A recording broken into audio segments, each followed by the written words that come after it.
जिल्हा क्रीडा अधिकारी कार्यालयाच्या वतीने आयोजित तालुकास्तरीय कॅरम स्पर्धा नुकत्याच पालघर येथील सोनोपंत दांडेकर महाविद्यालयात मोठ्या उत्साहात पार पडल्या। या स्पर्धेत तालुक्यातील 5वी ते 12वीच्या गटातील एकूण 666 विद्यार्थी आणि विद्यार्थिनींनी सहभाग घेतला। यामध्ये तालुक्यातील 86 शाळांनी सहभाग नोंदवला होता। स्पर्धेचे आयोजन अत्यंत शिस्तबद्ध आणि खेळाडू वृत्तीला प्रोत्साहन देणारे असे झाले। विविध वयोगटामध्ये मुला-मुलींच्या वेगवेगळ्या गटांमध्ये सामने खेळवले गेले। विद्यार्थी आणि विद्यार्थिनींनी उत्कृष्ट खेळ प्रदर्शन करत आपल्या शाळेचे व तालुक्याचे प्रतिनिधित्व केले।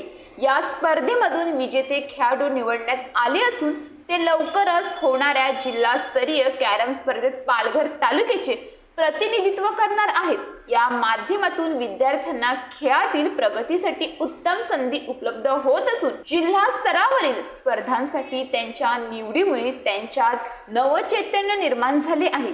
कार्यक्रमाच्या यशस्वी आयोजनासाठी जिल्हा क्रीडा अधिकारी कार्यालय, सोनोपंत दांडेकर महाविद्यालय प्रशासन तसेच सर्व शाळांचे मुख्याध्यापक, क्रीडा शिक्षक व स्वयंसेवक यांनी परिश्रम घेतले। स्पर्धेच्या यशस्वी आयोजनामुळे पालघर तालुक्यातील क्रीडा संस्कृतीला चालना मिळेल असा विश्वास आयोजकांनी व्यक्त केला आहे। अशाच ताज्या बातम्यांसाठी आमच्या न्यूज पोलीस रिपोर्टर चॅनलला लगेच सबस्क्राइब करा आणि बेल आयकॉन दाबायला विसरू नका।